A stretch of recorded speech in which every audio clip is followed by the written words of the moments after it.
하나님 아버지, 오늘도 하나님의 말씀을 전하고 들을 때에 주님 앞에 서 있는 것처럼 가까이 계신 주를 느끼고 체험하게 도와 주시옵소서. 임마누엘 하시는 예수께서 우리를 오늘도 함께하사 도우시는 증거들을 입술 벌려 일평생 간증할 만한 제목들이 되게 하여 주시옵소서. 믿음으로 언금한 손길들 위에 복을 주시고 저들이 하나님의 것인 것을 고백하여 싸우니 주께서 주의 것을 책임지시되 더 풍성하고 아름다운 것들로 채우시고 역사하여 주시옵소서. 예수님의 이름으로 기도하였습니다. 아멘. 하나님의 말씀은 누가복음 23장 26절에서 31절까지 말씀을 함께 같이 합독하겠습니다. 누가복음 23장 26절에서 31절까지 말씀을 함께 같이 합독하겠습니다. 함께 읽겠습니다. 시작. 그들이 예수를 끌고 갈 때에 시몬이라는 구레네 사람이 시골에서 오는 것을 붙들어 그에게 십자가를 지워 예수를 따르게 하더라. 또 백성과 및 그를 위하여 가슴을 치며 슬피 우는 여자의 큰 무리가 따라오는지라. 예수께서 돌이켜 그들을 향하여 이르시되 예루살렘의 딸들아, 나를 위하여 울지 말고 너희와 너희 자녀를 위하여 울라. 보라, 날이 이르면 사람이 말하기를 잉태하지 못하는 이와 해산하지 못한 배와 먹이지 못한 젖이 복이 있다 하리라. 그때 사람이 산들을 대하여 우리 위에 무너지라 하며 작은 산들을 대하여 우리를 덮으라 하리라. 푸른 나무에도 이같이 하거든 마른 나무에는 어떻게 되리요 하시니라. 아멘. 우리 하나님은 우리의 마음을 누구보다도 잘 아시는 하나님이십니다. 우리에게 있는 슬픔도, 우리에게 있는 연약함도, 우리에게 있는 두려움이나 걱정이나 근심도 그는 이 땅에 육체로 오셨을 때 다 체휼하셨다, 그렇게 말하고 있어요. 말 그대로 긍휼한 마음을 가지고 체험하셨다라는 뜻입니다. 어쩔 수 없어서 체험하셨다는 게 아니에요. 체휼이라고 하는 말은 안 해도 되는데 그것을 사서 감당하셨다는 얘기죠. 왜 사서 고생이라는 말 있죠? 그것처럼 예수께서 우리의 연약함과 부족함과 고민과 슬픔을 체험하신 것은 굳이 하실 필요가 없음에도 불구하고 하신 것이에요. 왜 그러시냐 하면 우리와 공감하고 싶으셔서 그런 것이죠. 하나님은 우리의 마음을 정말 잘 공감하시는 분이십니다. 다른 사람의 마음을 공감한다라고 하는 건 굉장히 중요한 문제입니다. 공감이 안 되면은요, 말도 행동도 절대로 이해할 수도 없고 이해받을 수도 없어요. 똑같은 장소에 똑같이 살맛대고 살면서도 전혀 다른 삶을 살게 됩니다. 사실 몸이 가깝고 거리상으로 떨어지지 않는 것도 참 중요한데요. 진짜 중요한 건 같은 마음을 가지고 있나? 같은 느낌을 공유하고 있나? 이건 굉장히 중요한 문제입니다. 그래서 성경은 우리에게 한 마음을 품으라 이렇게 이야기를 하죠. 그 말은 다른 말로 하면 예수 그리스도의 마음에 좀 공감되어 줬으면 좋겠다라고 하는 말이에요. 신앙생활은 하나님의 마음에 공감하는 생활입니다. 하나님이 우리의 마음에 공감해 주셨던 것처럼 예수의 마음에, 성령의 마음에 공감하려고 하는 것이 신앙생활이에요. 하나님께서 여러 감정들을 이렇게 가지고 계시거든요. 기뻐하시기도 하고 슬퍼하시기도 하고 노하시기도 하고 이렇게 하시는데, 하나님께서 어떤 감정에 이렇게 가장 약하신가를 이렇게 보면요, 이렇게 눈물에 약하시더라고. 성경에 보면 이렇게 하나님께서 눈물을 이렇게 무시하지 못하시는 의미들이 꽤 많이 나와요. 그래서 눈물을 흘려 기도하고 막 간구하는 것에 하나님이 뜻을 이렇게 좀 돌이키시는 것들을 보게 됩니다. 제일 중요한 것이 그런 것이겠죠. 모세도 아주 하나님께서 너 하나만 나와 있고 싹 다 죽이겠다 하실 때 막 울면서 하나님 앞에 아뢰죠. 히스기야 같은 경우도 대표적인 케이스 아닙니까? 그가 너 침상에서 죽는다 했더니 완전히 옆으로 돌아 누워가지고 막 그 왕이 말이에요. 눈물 질질 흘려가면서 하나님 날 좀 기억해달라고 막 우니까 또 나가던 선지자를 뒤로 돌려가지고 야 너 15년 더 살아. 이렇게 또 이제 바꾸신단 말이에요. 다윗이 그렇게 어마어마한 죄를 지어놓고서도 뭐라고 시편에 말하고 있냐면 눈물이 내 침상을 띄웁니다. 이건 뭐냐면 울고 울어가지고 침대에 요가 다 젖었다는 얘기예요. 그래서 내가 눈물 위에서 잠을 잡니다. 이러니까 또 하나님께서 마음을 또 이렇게 바꾸세요. 예수께서도 심한 통곡과 눈물로 하나님 앞에 소원을 아뢰었다라고 이렇게 또 말하고 있습니다. 그러니까 눈물 흘려 울며 간구하는 것은 하나님 앞에 꽤 효과가 있는 것 같아요. 성경을 좀 볼까요? 자, 시편 39편 12절입니다. 시편 39편 12절입니다. 함께 읽습니다. 시편 39편 12절입니다. 함께 읽겠습니다. 시작. 여호와여 나의 기도를 들으시며 나의 부르짖음에 귀를 기울이소서. 내가 눈물 흘릴 때에 잠잠하지 마옵소서. 나는 주와 함께 있는 나그네이며 나의 모든 조상들처럼 떠도나이다 그랬어요. 그가 기도를 들어주세요. 부르짖음에 귀 기울여주세요. 한 걸음 더 나가서 얘기한 게 내가 눈물 흘릴 때 절대로 잠잠하지 마세요.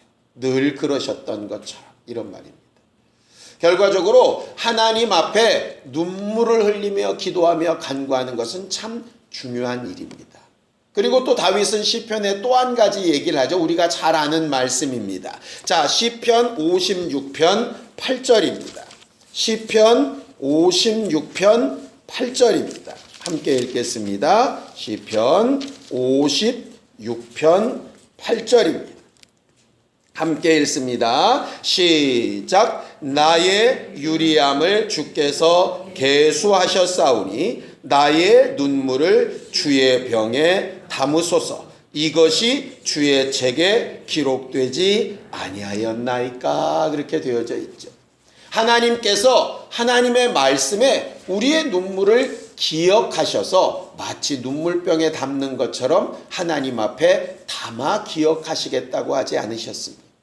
실제로 이스라엘 사람들은 자기 눈물병을 담는 유리병들, 토기들 이런 것들이 있었다고 그래요. 돈이 좀 있는 사람은 유리병에 담고 돈이 없는 사람은 조그만 토기에 담고, 그래서 그 눈물 모아놓은 것을 그 사람들이 이제 장례를 치를 때 꼭 그 관 안에 이렇게 넣어줬다라고 그렇게 하지요.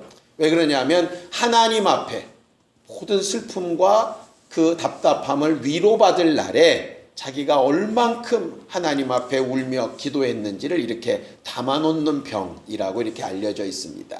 그런데 거기는 주의 병에 담는다 이렇게 말하고 있어요. 그러니까는 자기 병에 보통 자기 눈물을 담는데 주의 병에 담는다 이랬어요. 이게 무슨 말이냐면 하나님께서 인정하시는 병이라고 하는 뜻이에요. 무슨 말이냐? 운다고 다 인정이 되는 것은 아니라는 거예요. 어떤 부분은 하나님께서 인정하시는 눈물이 있고 어떤 부분은 인정을 못하시는 눈물이 있어요. 쉽게 얘기하면 어떤 부분은 공감이 되는 눈물이 있고 어떤 부분은 공감이 안 되는 눈물이 있다는 얘기죠.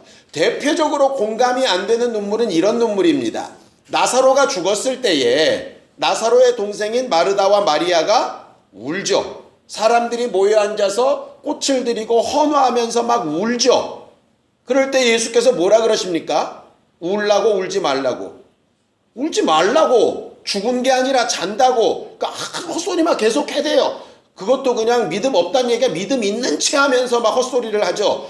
마지막 날에 부활할 줄 안다는 둥. 예수는 지금 산다는 얘기인데, 그러니까 너무너무 답답해 하시는 거예요.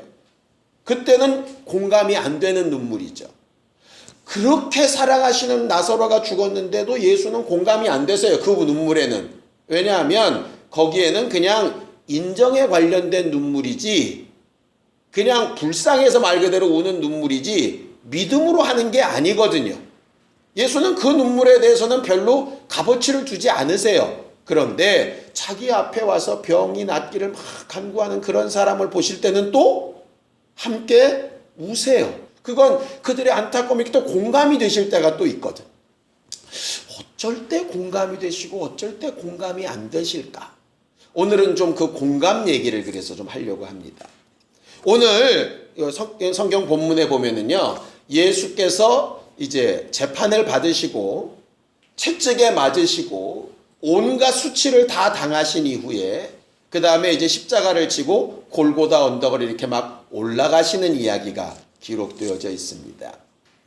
기록에 보면 한 사람이 이렇게 짊어져야 될 그 십자가의 무게가 적게는 70kg, 많게는 100kg였다고 그래요. 그 나무가. 그러니까는 70kg를 장정히 이렇게 매기가 사실은 쉽지가 않죠.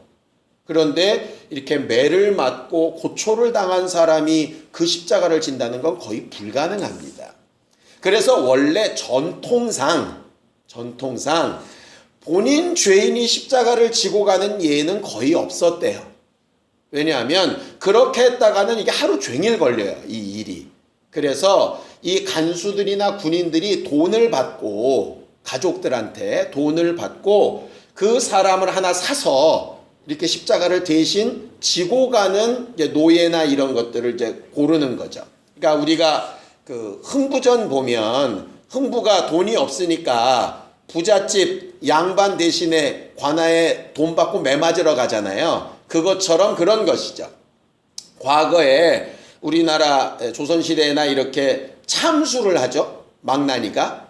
그럴 때 이제 가족들이, 사형수의 가족들이 그 망나니 집에 이렇게 고기도 갖다 싸주고 돈도 이렇게 넣어줬다 그래요. 왜냐하면 칼을 잘 갈아가지고 한 번에 이렇게 고통 없이 가게 해달라고. 이제 그런 식인 거죠. 그래서 그 당시에는 그런 모든 죄인들의 가족들이나 친구들이 돈을 좀 이렇게 모아가지고 대신 짊어질 사람을 이렇게 했다는 거예요.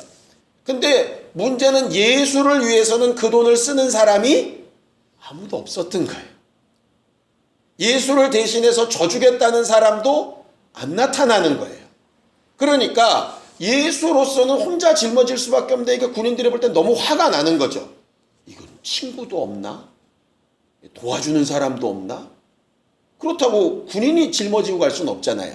그러니까 이게 권력이 깡패라고 지나가는 하나가 툭 걸린 게 누구냐면 구레네 사람 시몬이에요.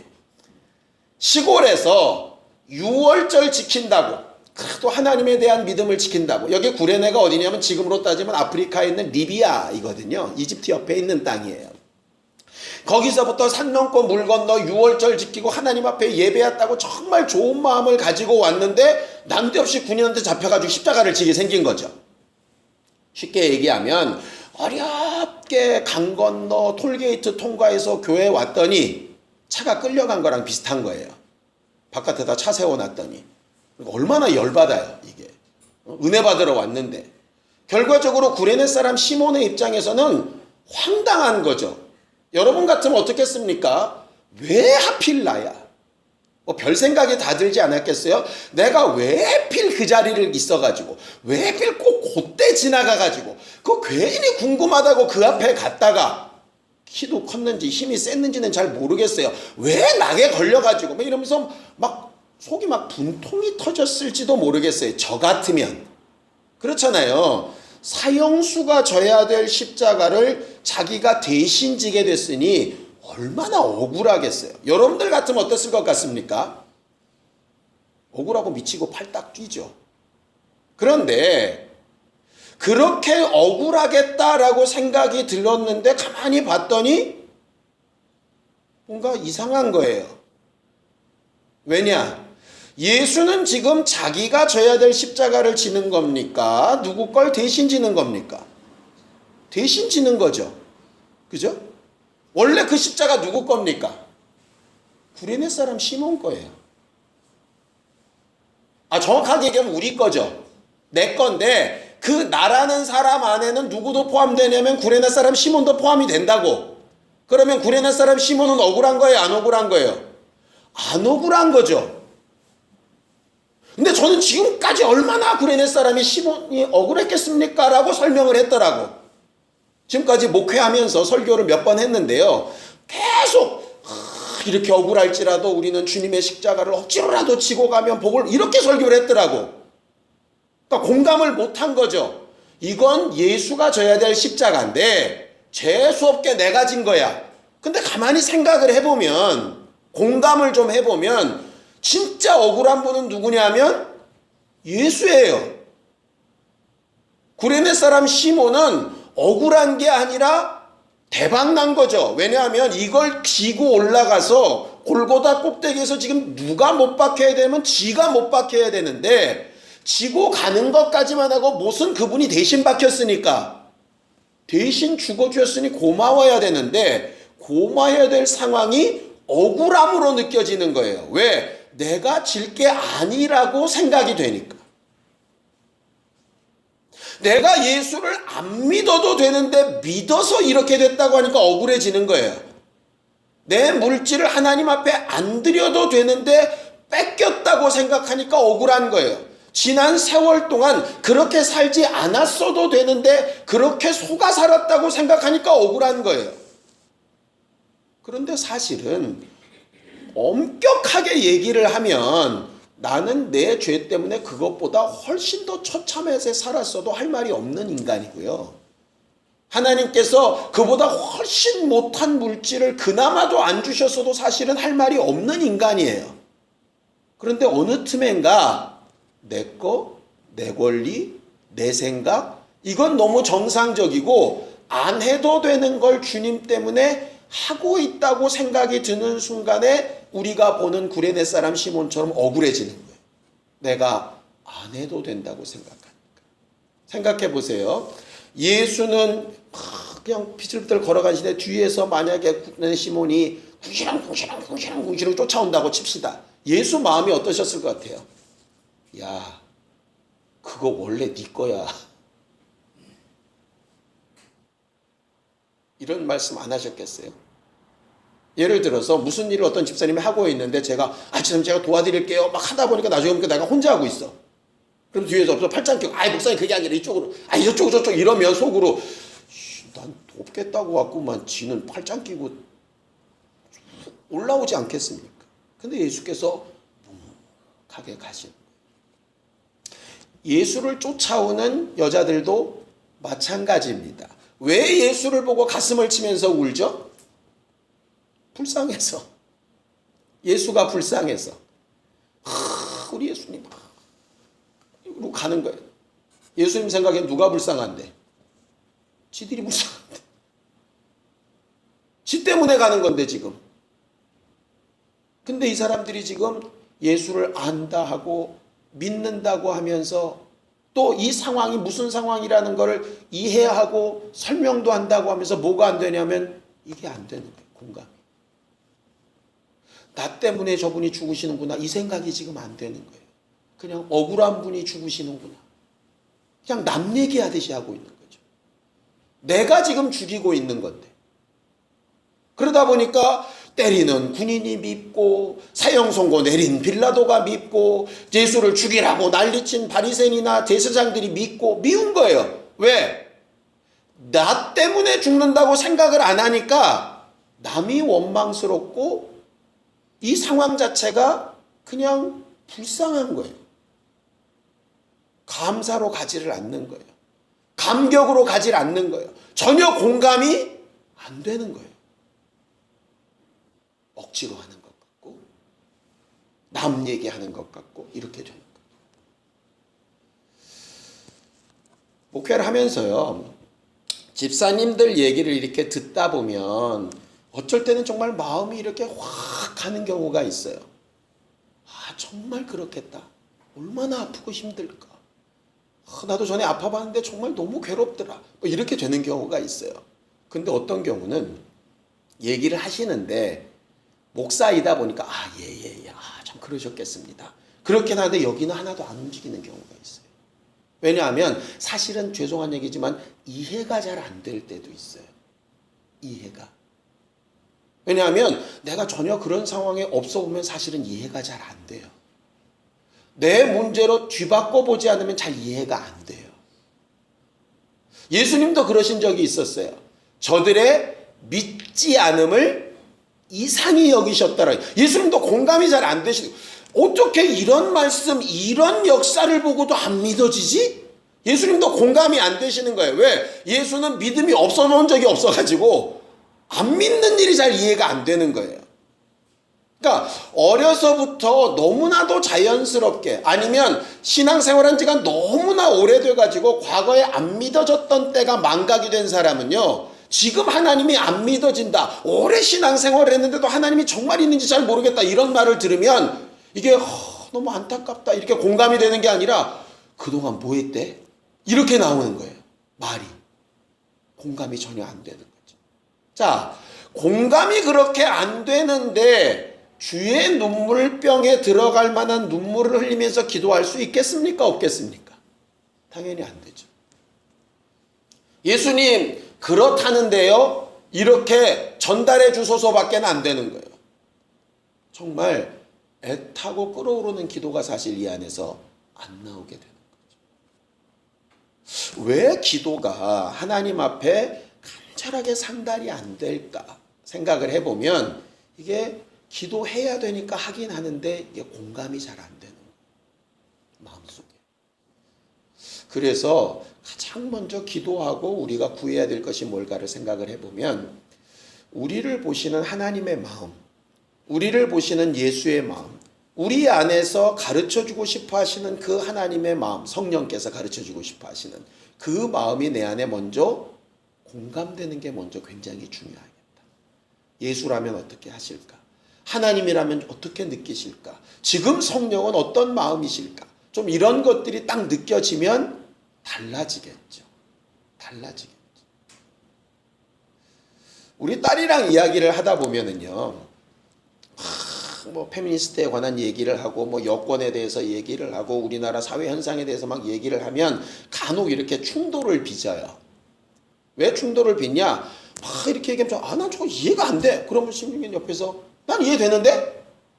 그럼 난 이해되는데 이렇게 얘기하는 걔가 난 또 이해가 잘 안 돼요. 그럼 이제 계속 논쟁이 붙죠. 그럼 이제 울어요, 걔가. 아빠는 뭐 이러면서 막 울어요. 그럼 어느 순간에 내 마음이요 확 바뀌어요.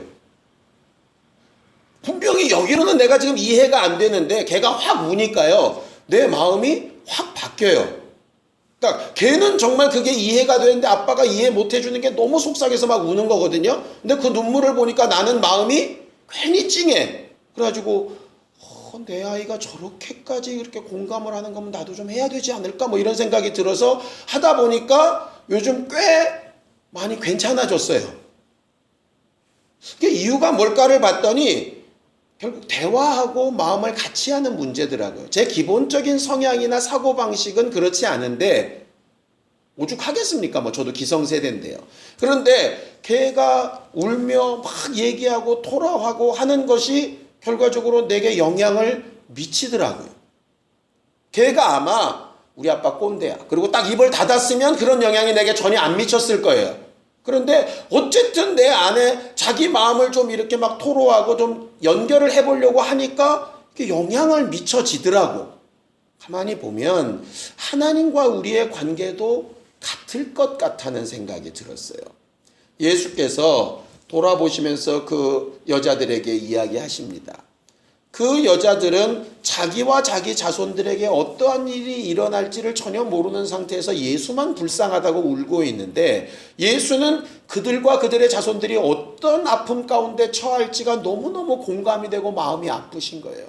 어느 정도까지 아프냐? 이스라엘에서 아이를 갖지 못한다는 것은 저주 아닙니까? 사실은. 그런데 마지막 날에는 아이를 뵈지 못하거나 그 다음에 낳지 못하거나 그 다음에 젖먹이지 못한 사람이 정말 행복하다고 얘기할 날이 있을 거라는 거예요. 왜냐하면 자식들 때문에 가슴이 찢어지는 날이 있어서. 산들이 무너져서 제발 나를 좀 덮어주라. 재해가 나서 죽은 사람들이 무슨 큰 죄 때문에 그런 것이라고 생각되던 때에 그런 재해라도 만나서 죽으면 낫겠다. 스스로 죽을 수는 없고 이런 고민 가운데 너희들이 처할 때가 있을 텐데 그거 위해서 미리 기도해라. 날 위해서 좀 울지 말고 너희를 위해서 좀 기도해라. 이 말은 뭐냐면 예수는 그렇게 눈물을 흘려 너희를 위해서 너희 자녀를 위해서 기도하고 계신다는 거예요. 예수는 그렇게 보좌 우편에서 우리와 우리 자손들을 위해서 울며 기도하시는데 우리는 이해가 안 된다고, 내 마음과 같지 않다고, 어째 저런지 잘 모르겠다고 이러면서 공감이 안 돼서 함께 울어지지가 않는 거예요. 그러니 응답도 늦어지고 어그러지겠죠. 더 급한 일이 있다고 착각을 하는 거예요. 여기 나오는 이 구레네 사람 시몬은요, 사실 시몬이 어떤 믿음을 고백했다거나 어떤 사람이었다거나 나중에 어떤 삶을 살았다거나 정확한 기록은 사실 없습니다. 그런데 이 구레네 사람 시몬의 자식들 얘기가 성경에 나와요. 성경에 좀 볼까요? 자, 마가복음 15장 21절입니다. 마가복음 15장 21절입니다. 함께 읽겠습니다. 마가복음 15장 21절입니다. 함께 읽겠습니다. 시작. 마침 알렉산더와 루포의 아버지인 구레네 사람 시몬이 시골로부터 와서 지나가는데 그들이 그를 억지로 같이 가게 하여 예수의 십자가를 지웠다 그랬어요. 뜬금없이 그냥 구레네 사람 시몬 이러면 되는데 알렉산더와 루포의 아버지인 구레네 사람 시몬이라 이렇게 이야기를 해요. 얘긴 뭐냐면 구레네 사람 시몬은 잘 모르는데 다른 사람들이 알렉산더와 루포는 안다는 얘기죠. 마가가 성경을 기록할 때 마가는 베드로의 통역자였습니다. 마가 다락방의 그 마가예요. 그래서 베드로의 통역자로 다니면서 베드로의 사실 복음을 기록한 것이 마가복음이에요. 그러니까 베드로가 막 소아시아 교회나 이렇게 선교하는 것을 쫓아다니며 통역을 하다가 쓴 것이니 예수님 당시가 아니라 초대교회 때가 꽤 지난 다음에 쓴 것이 마가복음이에요. 그러다 보니까 초대교회 상황에서는 구레네 사람 시몬은 잘 몰라도 누구는 아느냐면 알렉산더와 루포는 알고 있다는 얘기죠. 어떻게 아느냐? 자, 로마서 16장 13절입니다. 로마서 16장 13절입니다. 함께 읽습니다. 바울이 로마에 있는 교회에 쓴 성경인데요. 자, 로마서 16장 13절 시작. 주 안에서 택하심을 입은 루포와 그의 어머니에게 문안하라. 그의 어머니는 곧 내 어머니니라 그랬어요. 이 루포가 바로 구레네 사람 시몬의 아들입니다. 루포의 어머니니까 누구겠습니까? 구레네 사람 시몬의 부인이겠죠. 그런데 구레네 사람 시몬은 어디 갔는지 잘 안 보이는데 구레네 사람 시몬의 부인이 무슨 역할을 했냐면 사도 바울의 후견자 역할을 한 것이에요. 사도 바울을 양자처럼 삼아서 후원하고 돕고 한 일을 한 것이죠. 그러니 루포의 어머니는 내 어머니다 이렇게 얘기하는 거예요. 사도 바울이 누구였는데요? 예수 믿는 사람을 잡아 죽이기가 눈이 벌게졌던 사람이었습니다. 그래서 예수의 제자들도 함께 교제하기를 두려워했던 사람이었습니다. 유일하게 손 내밀었던 사람이 바나바였죠. 그런데 그 바나바처럼 그 사도 바울을 이해하고 공감하고 후원하고 도왔던 사람이 누구냐면 구레네 사람 시몬의 아내였어요. 그리고 그 아들들은 초대교회의 큰 일꾼들이 되어졌죠. 저는 모르긴 몰라도 구레네 사람 시몬이 십자가를 진 걸 억울하게 여기지 않았을 것 같아요. 분명히 예수의 복음을 제대로 알았다면 이건 억울한 일이 아니라 내가 끝까지 지고 가서 죽었어야 될 걸 예수께서 대신 죽어주신 것이라고 느꼈을 거예요. 그 억울함이 사라지고 감사로 바뀌었을 때 그는 자신도 부인도 그 자손들도 축복할 수 있는 공감하는 믿음의 사람이 되었을 거예요. 그러니 그 아내도 남편의 그 공감을 본받아서 사도 바울 같은 받아들이기 힘든 사람도 공감하여 받아들이게 되는 거죠. 신앙생활 그렇게 해야 될 것 같습니다. 억지로 하다 보니까 하다 보면 복이 돼 이게 아니라 억지로 지고 간 사실만 볼 게 아니라 정말 그 십자가가 본래 누구 거였는지 왜 이런 상황이 됐는지 저는 왜 저렇게 안 믿어질지 지금 당장은 내가 이해가 안 되지만 그것을 이해해 보려고 하고 그 마음이 되어 보려고 하고 해야 대화도 통하고 말도 되지 않겠습니까? 단순히 원수가 그랬어 이렇게 치부해버리거나 난 이해가 안 돼 이렇게 해버리면 절대로 공감하며 눈물 뿌리며 하나님의 마음을 얻기 어려울 것 같아요. 하나님께서 기억하시는 눈물은 그렇게 공감하며 흘리는 눈물일 것 같아요. 우리와 우리 자손을 위해서, 내 남편을 위해서, 또 교회를 위해서, 믿지 않은 이를 위해서, 나를 핍박하는 자들을 위해서 아무리 얘기해도 도무지 예수를 받아들이지 못하는 그런 답답한 마음을 가지고 그가 답답한 줄도 모르고 있는 그런 사람들을 위해서 우리가 정말 한 마음으로 눈물 뿌려 기도할 수 있다면 그 눈물이 정말 주님의 병에 담겨지고 하나님께서 공감하여 역사하실 수 있지 않겠습니까? 푸른 나무에도 이같이 하였는데 생명력이 없는 너희야 얼마나 더 심하겠냐. 그러니 정말 너희 안에 내 마음을 품고 함께 공감하여 눈물 뿌려 기도하지 않을래? 나도 함께 기도할게. 이게 예수께서 피와 물을 쏟으시며 우리에게 마지막 하시는 말씀이 아닌가 싶어요. 올 한 해 마지막 수요 예배입니다. 우리가 지난 1년 동안 여러 가지 일로 눈물을 흘린 적도 있고 또 그 눈물을 흘리며 기도한 적도 있을 텐데 그 눈물이 그냥 억울하고 속상하고 화나서 흘린 건지 아니면 주님의 마음과 같아서 흘렸던 것인지 정말 영혼들을 사랑해서 한 것인지 아니면 내 처지가 비관적이어서 그랬던 것인지 좀 잘 돌아보고 적어도 남은 날들 동안 하나님에게 기억될 만한 주님의 병에 담겨져 있을 만한 그런 눈물로 공감되어지는 신령한 우리 모두가 다 되기를 예수님의 이름으로 축원합니다. 함께 같이 기도하겠습니다. 하나님 아버지, 우리는 우리 때문에 십자가를 지시고 우리 때문에 고난당하신 예수를 보며 감사하는 마음과 감격하는 마음과 우리도 주 예수의 명령처럼 우리에게 주어진 일들을 억울해하거나 두려워하거나 불안해하지 아니하고 기쁨과 감사함으로 감당해야 될 것을 고백하며 순종하기를 원하오니 우리 모두를 도우시고 인도하여 주시옵소서. 우리와 우리 자손들을 기억하여 주시고 우리의 기도를 기억하여 주시옵시고 하나님 앞에 흘린 눈물을 기억하여 주셔서 하나님의 응답이 우리 안에 행히 드러나는 기쁨으로 바꿔 주시옵소서. 이제는 우리 주 예수 그리스도의 은혜와 하나님 아버지의 극진하신 사랑과 성령님의 감동하시고 역사하시는 평안 지혜가 하나님의 마음에 공감하려는 우리 모두 위에 이제부터 영원까지 함께 있을지어다. 아멘.